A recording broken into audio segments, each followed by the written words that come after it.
Jacques Plante was the innovator, but other goaltenders took it a step further. Gerry Cheevers was the first to add markings to his mask, and Doug Favell was the first to add color. Masks continue to be made. We caught up with a designer and creator. My name is David Arrigo. I've been painting masks for just over 3 years now. Today I'll be taking you through the entire process of the creation of the mask, as well as we'll be creating a mask for the NHL Network and their newest addition, Kevin Weekes. I'll be talking to my goalies and sketching it and taking their ideas, their visions, and creating masks from that point there. This is the finished sketch, a general idea and a very rough sketch. Normally I would email this to Kevin so he could get an idea, but right now we're under a little bit of a time restraint. So come with me next door and we'll start the fun process, which is the actual painting.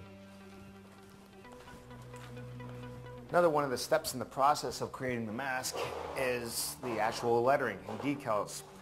What I'm going to be doing here right now is just cutting out some of the letters. We're going to be putting Shady 80 down the side of the chin of the NHL Network mask, and just going to be doing something a little more stylized, you know, English Gothic and that sort of thing.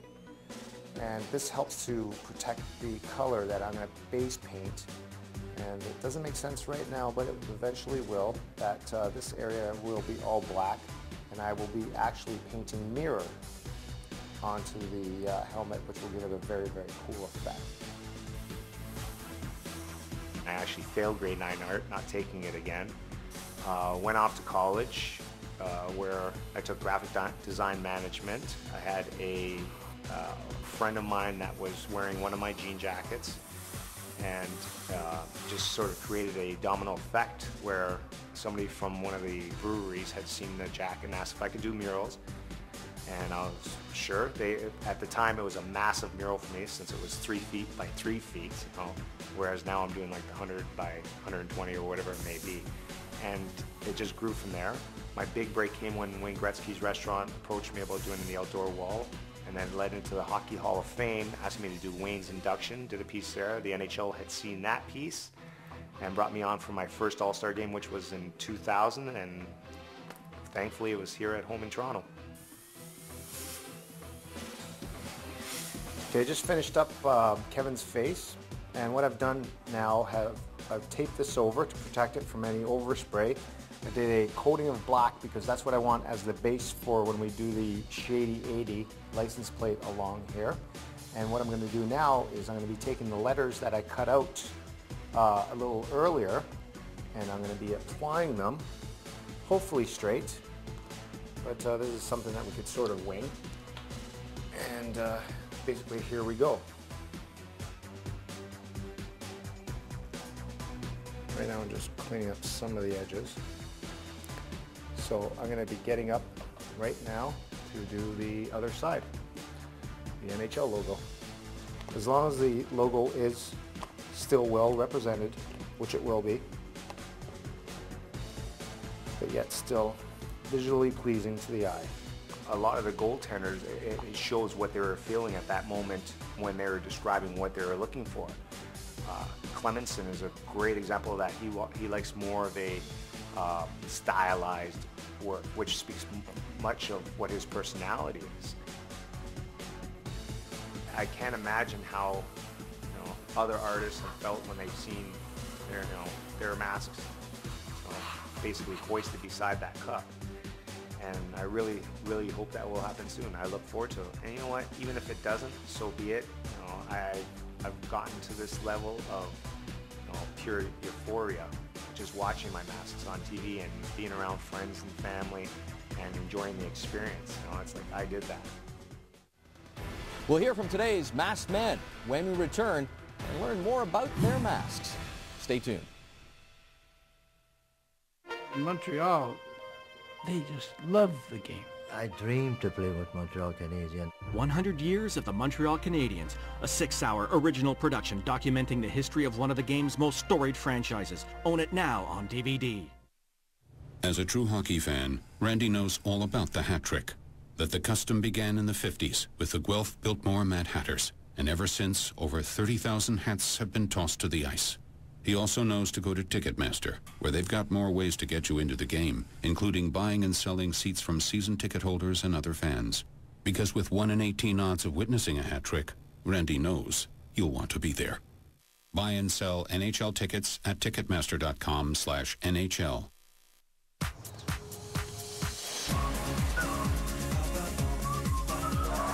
Live your dreams to the max with Lotto Max. When the jackpot hits 50 million, you can win Max Millions. Additional prizes of $1 million.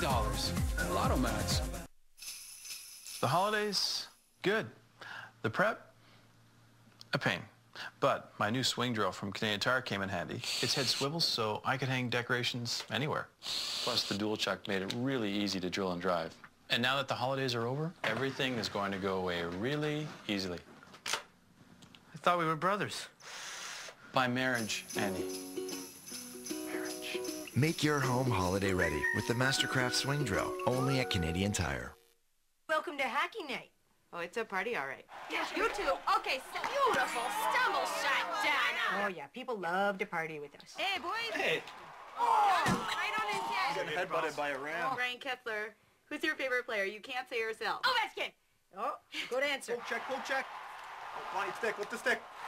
Shoot. Oh, biscuit and basket. I'm awesome. I would like a rematch because I love you, but I'm going to bake you into a lemon bar and eat you. Ooh, $49.99. Read it, everyone. 10 and up.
Times have changed for the goalie mask, and you know, it's pretty crazy to think about what they were wearing in their time. And I tell you what, I probably wouldn't have signed up to be a goaltender if I had to play without a helmet. There's one video with Johnny Bauer. He's always been a favorite of mine, anyways. But there's this one shift, he gets hit like by the puck once and by sticks twice, right in the middle, and he just keeps going. And I just can't imagine. The game's a little bit different now than it was back then, but you got to give those guys credit for playing the game without wearing a helmet. It's protected my face on a number of occasions to keep this pretty figure, but it'd definitely be a pretty nerve-wracking position. You know, there's a lot of stress involved, and then to have to worry about going down and potentially having a puck taken in the face. These helmets definitely do their job in protecting us. I loved, you know, I lived in Red Deer, so I was right between, you know, Calgary and Edmonton. And Andy Moog was my favorite goalie growing up, so I'd always draw, you know, his masks when any team that he played for. So I'd have to say, you know, his was pretty cool. I like Kirk McLean's. It was pretty basic, but it looked really awesome. One of my favorites is probably Murray Bannerman's back in the 80s. You know, it was still in the 80s. Guys were changing over to the full helmet and cage, and you know, he was still wearing the fiberglass right onto his face, and just a great Hawks design on there too. So it was great growing up and seeing that. When I was younger, one of my first custom paint jobs was Marty Turco's helmet. He had a gargoyle on the top of it. You know, it's a kind of a keeper. So that was, you know, had a brick wall on the side, and then my nickname on the chin. And then from that point on, I've always had my nickname on the chin. Grew up a Ranger fan. I liked Mike Richter's. He had the he had Statue of Liberty there, and he had a few different designs. But you know, I mean, everyone has their own style. Everyone picks something differently for their own reasons, and you know, it's pretty cool to play against different teams, see different helmets. You know, I put a little bow hunter on here because I was heavy into bow hunting when I was younger, and I hope to be again someday, you know, when hockey's over. And then I got my kids' initials, Kit Kat Cot.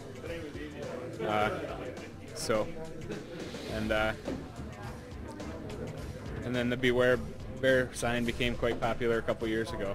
You know, you want to keep the team theme in there. Obviously, I got the Hurricanes logo. You know, one of the ideas is I came up with the Blackbeard Pirate, just being in the coast here in North Carolina. And it's something that has been able to stick with me. It's kind of been a theme that I've kept on all my masks. And really, the back play is where it gets personal. I have the cross to express my Christianity, and then I have my grandfather's name in there, who passed away during the lockout year, who I was really close with. You got the Stanley Cup, you got CWC is for my wife, and Finest Hour actually is a local band that of my buddies in Sherwood Park. I got nothing too special about my helmet. It's a medieval warrior's helmet with my name on the front there, and I got the Kings logo on the back. It's our third jersey logo. Last year I had our regular game jersey logo. I just mixed it up a little bit with that one, and pretty much the same exact helmet from last year. You know, right now I kind of stuck with the team theme. So obviously we got the Blue Jackets logo here. We got two Civil War soldiers. You know, with the Blue Jackets being, you know, a battalion in the Civil War era, and then we got some more soldiers on here. Obviously our shoulder patch, and then here we got a guy tending to his friend who's, you know, kind of bleeding. It's kind of a little gory, but. On the chin, I've always had my nickname, and then on the back, I have just a tribute to my grandfather who passed away this summer. He flew in a Lancaster in the Second World War, and then obviously the poppy representing, you know, remembering all the soldiers that were, you know, killed and fought in the war. You know, my main concern was just to have the Corvette on there. It's America's sports car, American-born kid, so it's kind of my passion. So I wanted to have that on there. Got the C6 Racing logo on there, and that's pretty much free reign. Otherwise, he came up with the snowman on it and whatnot. Shape, size, and mask design have all changed significantly. We'll take a look at how much mask safety has improved when we return.